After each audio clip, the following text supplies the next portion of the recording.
મહાભારતના સમયમાં 5 પાંડવોએ ભગવાન કૃષ્ણ સાથે કલયુગની ચર્ચા કરી.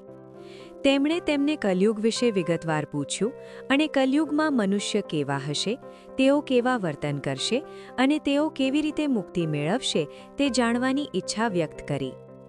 આ પ્રશ્નોના જવાબ આપવા માટે ભગવાન કૃષ્ણએ કહ્યું, તમે 5 ભાઈઓ જંગલમાં જાઓ અને તમે જે જુઓ છો તે મને જણાવો. હું તમને તેના પરિણામો કહીશ. 5 ભાઈઓ જંગલમાં ગયા. જય દ્વારિકાધીશ મિત્રો, સ્વાગત છે આપનું નક્ષત્ર જ્યોતિષ કાર્યાલયમાં. તો ચાલો જાણીએ કલયુગની 5 કડવી વાત. યુધિષ્ઠિર મહારાજે 2 સૂંઢવાળો હાથી જોયો. તે આશ્ચર્યચકિત થઈ ગયો. અર્જુન બીજી દિશામાં ગયો. ત્યાં તેણે એક પક્ષી જોયું જેની પાંખો પર વેદોના શ્લોકો લખેલા હતા, છતાં પક્ષી મૃત શરીરનું માંસ ખાઈ રહ્યું હતું. આ પણ આશ્ચર્યજનક હતું. ભીમે ત્રીજું આશ્ચર્ય જોયું. એક ગાયે વાછરડાને જન્મ આપ્યો હતો અને તેને એટલું ચાટી રહી હતી કે તે લોહી વહેતું હતું. સહદેવનું ચોથું આશ્ચર્ય એ હતું કે 6 કે 7 કૂવા હતા અને આસપાસના કૂવાઓમાં પાણી હતું, પરંતુ મધ્ય કૂવો ખાલી હતો. વચ્ચેનો કૂવો ઊંડો હતો, છતાં પાણી નહોતું. 5મા ભાઈ નકુલ એ પણ એક વિચિત્ર અજાયબ જોઈ. એક વિશાળ ખડક પર્વત પરથી નીચે ઢળી પડ્યો, જે અસંખ્ય વૃક્ષો સાથે અથડાયો, પરંતુ તે વૃક્ષોના થડ તેને રોકી શક્યા નહીં. તે અસંખ્ય અન્ય ખડકો સાથે અથડાયું, પણ તેને રોકી શક્યા નહીં. અંતે એક નાના છોડને સ્પર્શ કરતાં તે સ્થિર થઈ ગયું. 5 ભાઈઓના આશ્ચર્યની કોઈ સીમા નહોતી. સાંજે તેઓ ભગવાન કૃષ્ણ પાસે ગયા અને તેમના વિવિધ અનુભવો વર્ણવ્યા. યુધિષ્ઠિરે કહ્યું, મેં 2 સૂંઢવાળો હાથી જોયો અને મારા આશ્ચર્યની કોઈ સીમા નહોતી. પછી ભગવાન કૃષ્ણએ કહ્યું, કળિયુગમાં એવા લોકોનું રાજ્ય હશે જે બંને બાજુ શોષણ કરશે. તેઓ એક વાત કહેશે અને બીજું કરશે. આવા લોકો શાસન કરશે. તમારે પહેલાં શાસન કરવું જોઈએ. અર્જુન પક્ષીની પાંખો પર લખેલા વેદોના શ્લોકો જોઈને આશ્ચર્યચકિત થઈ ગયો, છતાં પક્ષી મૃત વ્યક્તિનું માંસ ખાઈ રહ્યું હતું. તેવી જ રીતે કલયુગમાં એવા લોકો હશે જે પોતાને મહાન વિદ્વાનો અને વિદ્વાનો કહેવડાવશે, પરંતુ તેઓ ફક્ત એમાં જ રસ ધરાવતા હશે કે કોણ મૃત્યુ પામશે અને પોતાની મિલકત તેમના નામે છોડી જશે.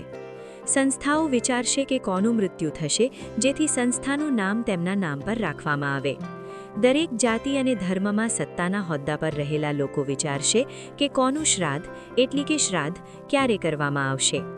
તેઓ ગમે તેટલા ઊંચા હોદ્દા પર હોય, તેમનું ધ્યાન હંમેશા સંપત્તિ એટલે કે માંસ પર રહેશે. બીજા લોકોની સંપત્તિ ચોરવા અને કબજે કરવા માટે ઉત્સુક ઘણા લોકો હશે અને ફક્ત કેટલાક જ સંત વ્યક્તિઓ હશે. ભીમે ત્રીજું આશ્ચર્ય જોયું. એક ગાય તેના વાછરડાને એટલી ચાટે છે કે વાછરડું લોહી વહે છે. કલયુગમાં લોકો શિશુપાલ જેવા બનશે. તેમના બાળકો પ્રત્યે એટલો પ્રેમ બતાવશે કે તેમને પોતાનો વિકાસ કરવાની તક મળશે નહીં. જો કોઈનું પુત્ર ઘર છોડીને સાધુ બને છે તો હજારો લોકો તેની મુલાકાત લેશે, પરંતુ જો તમારો પુત્ર સંત બને છે તો તમે રડશો, મારા પુત્રનું શું થશે? એટલો બધો પ્રેમ હશે કે તમે તેને પરિવાર સાથે બાંધી રાખશો અને તેનું જીવન ત્યાં જ સમાપ્ત થઈ જશે. અંતે બિચારો બાળક અનાથ મૃત્યુ પામશે. વાસ્તવમાં દીકરાઓ તમારા નથી, તેઓ તમારી વહુઓનો વિશ્વાસ છે. દીકરીઓ તમારા જમાઈઓનો વિશ્વાસ છે અને આ તમારો શરીર મૃત્યુનો વિશ્વાસ છે. તમારો આત્મા ભગવાનનો વિશ્વાસ છે. તમારા શાશ્વત સંબંધને સમજો. ચોથું આશ્ચર્ય જે સહદેવે જોયું એ હતું કે 5 કે 7 ભરેલા કૂવાઓમાંથી એક કૂવો પૂર્ણપણે ખાલી હતો.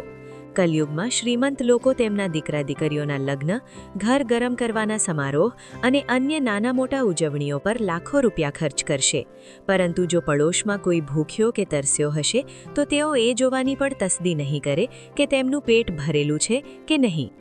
બીજી બાજુ તેઓ મોજ શોખ, દારૂ, કવાબ, ફેશન અને વ્યસનોમાં પૈસા વેડફશે, પરંતુ તેઓ કોઈના આંસુ લૂછવામાં રસ ધરાવતા નથી.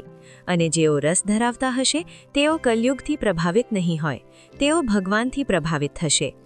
5મું આશ્ચર્ય એ હતું કે પર્વત પરથી એક મોટો ખડક નીચે પડ્યો.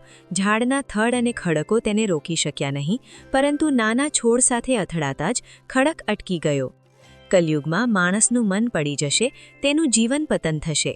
આ પતન જીવનને ન તો સંપત્તિના ખડકો રોકી શકશે અને ન તો શક્તિના વૃક્ષો, પરંતુ માનવ જીવનનું પતન હરિનામના નાના છોડ, હરિકીર્તનના નાના છોડ દ્વારા બંધ થશે.